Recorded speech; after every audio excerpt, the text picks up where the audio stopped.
నేను మా ఇంటికి వెళ్ళేటప్పుడు బస్ స్టాప్లో విస్మయాన్ని చూశాను. ఏంటి విస్మయ ఇక్కడ? విశాల్, హే విశాల్, నువ్వేంటి ఇక్కడ? యాక్చువల్లీ నా బండి ఆగిపోయింది, దట్స్ వై క్యాబ్ బుక్ చేశాను. ఇంకా సేపు లో ఈ వచ్చేస్తుంది. టైంలో క్యాబా? Yeah, so what? నేనే డ్రాప్ చేస్తాను. No that's okay. అరే రండి, మీలాంటి బ్యూటిఫుల్ అమ్మాయిని ఎక్కించుకోకపోతే నా ఈ బ్యూటిఫుల్ కార్ అస్సలు ఒప్పుకోదు. అట్లీస్ట్ నా కార్ కోసం వచ్చి కూర్చోండి. Really yeah, funny guy. Please come. ఆవిడ్ని డ్రాప్ చేసే ఉద్దేశంతో కార్లో కూర్చోబెట్టుకున్నాను. ఆవిడ చాలా క్లోజ్ గా మాట్లాడడం మొదలుపెట్టారు. మేమిద్దరం చాలా క్లోజ్ అయ్యాం. నేను నిన్ను మర్చిపోను, ఎప్పటికీ గుర్తుంటాం. జస్ట్ ఒక కాల్ చేయండి చాలు. Thank you. Vishal, I forgot to give you my card. Yeah. And just call me. Hey listen, నిజంగానే thank you so much. Bye.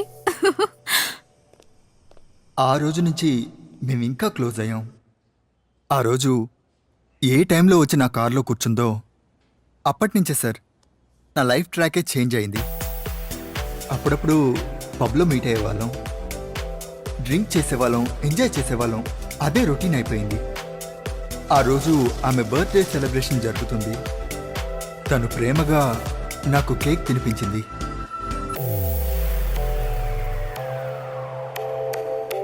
నా ఫ్లాట్కి ఆమె వచ్చేది, మేమిద్దరం కలిసి డ్రింక్స్ తాగేవాళ్ళం. ఇదంతా చాలా కామన్ అయిపోయింది. విశాల్, అందరి ఇంట్లో దేవుడి ఫోటోలుంటాయి, బట్ మీ ఇంట్లో ఏంటి విచిత్రమైన ఫోటోలున్నాయి? ఎందుకని? వై? యా, కంటికి కనిపించిన దేవుళ్ళంతా నీకు దేవుళ్ళైతే వీళ్ళంతా నా కంటికి కనిపించే దేవుళ్ళు. They are my god, they are my heaven, they are my everything. Phani, నువ్వు నా దేవుడివి. విశాల్, నాకు చీకటంటే చాలా భయం. ప్లీజ్ క్యాండిల్ తీసుకురావా? హే చిల్. చీకటంటే అంత భయమా? ఇది నా ప్రపంచం. వెలుగులో నీకేం కనిపిస్తుంది? కనిపించేదంతా నరకం. అదే చీకట్లో అయితే ఇక్కడ ఉన్నదంతా స్వర్గం, స్వర్గ సుఖం. నేను ఉన్న చోట భయానికి చోటే లేదు. ఇక్కడ ఉన్నదంతా స్వర్గం, స్వర్గం, స్వర్గమే. ఆ స్వర్గలోకానికి నన్ను తీసుకెళ్తావా? నువ్వు అన్నావంటే నా స్వర్గలోకం పక్కనే ఉంది. వస్తావా? వెళ్దాం. ఓ sure.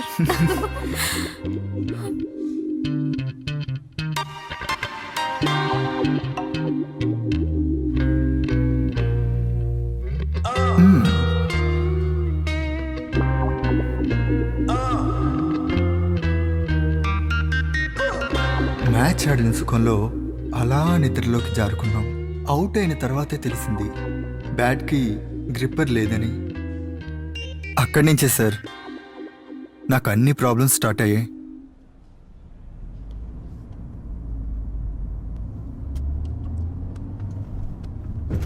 Vishal, Vishal, I'm talking to you. వినబడుతుంది, చెప్పు. నేను చెప్పిన విషయం ఆలోచించావా? ఒక డెసిషన్కి వచ్చావా? ఏ విషయం?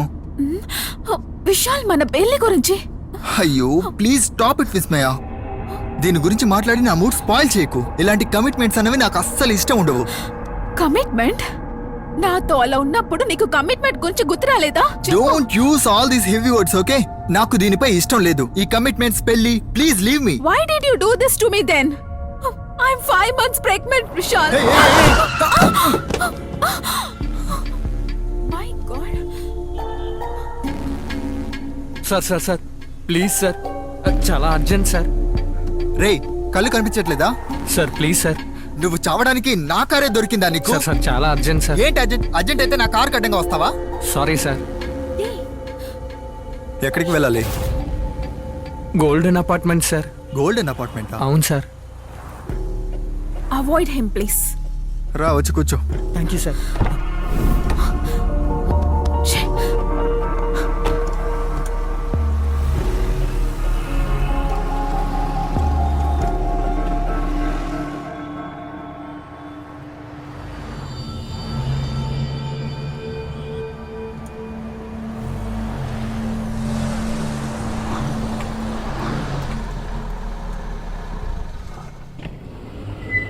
విశాల్ ప్లీజ్ విశాల్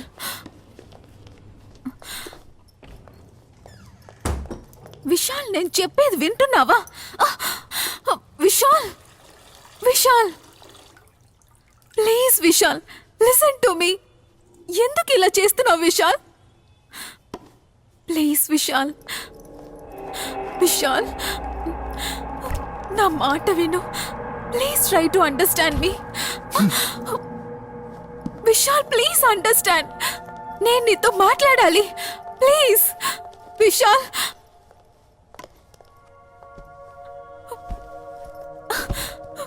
ఇలా చూడు విశాల్ చివరిసారిగా నేను అడుగుతున్నాను మా నిద్ర పెళ్లి చేసుకుంటాం తప్ప వేరే దారి లేదు ప్లీజ్ నేను చెప్పేది వినకుండా ఏం చేస్తున్నావు నువ్వు విశాల్ ఐ 5 months ప్రెగ్నెంట్ దయచేసి విశాల్ నేను బద్దలాడుకుంటున్నాను ప్లీజ్ ఎన్నిసార్లు చెప్పాను నీకు అబార్షన్ చేయించుకోమని ఆ రోజే చెప్పాను. నేను ఎన్నిసార్లు చెప్పాను నీకు డాక్టరే చెప్పారు ఈ పరిస్థితిలో అబార్షన్ చేయించుకుంటే నా ప్రాణాలకే ప్రమాదం అని ముందుగానే నువ్వు ప్రికాషన్స్ తీసుకోవాల్సింది. ఇంతవరకు వచ్చాక నన్ను మాత్రం ఏం చేయమంటావు? Get lost. గెట్ లాస్ట్ అన్నావా ప్రికాషన్స్ నేను తీసుకోవాలా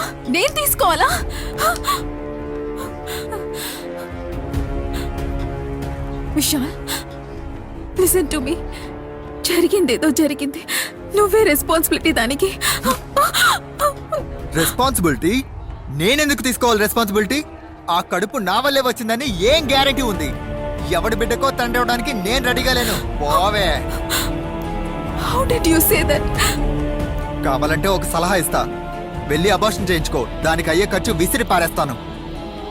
ఏంటి నువ్వు విసిరి పడేస్తావా? నువ్వు విసిరేస్తానంటావా? ఊరుకో. నేను చెప్పేది విను. నేను నిన్ను చంపేస్తాను.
రోజు నేను మర్చిపోయిన కీ వల్ల నా లైఫ్కి ఇలాంటి ప్రాబ్లం వస్తుందని ఆలోచించలేదు సార్. విస్మయ సురేష్ని కార్ డిక్కీలో పెట్టి నేను కార్ కీస్ అక్కడే మర్చిపోయాను. బహుశా విస్మయ లేచి బయటకు వచ్చి ఉంటుంది అనుకున్నాను. తను అదే కీతో కార్ డ్రైవ్ చేసుకుంటూ వెళ్ళింది అనుకున్నాను.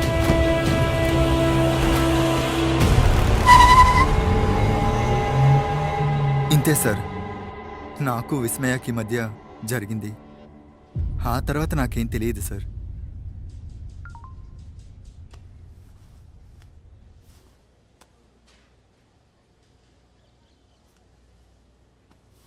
కుమార్ సార్ వీడి మీద అటెంప్ట్ టు మర్డర్ కేసు వేసి కొంచెం వర్కౌట్ చేశారంటే డీటెయిల్స్ మొత్తం కక్కుతాడు.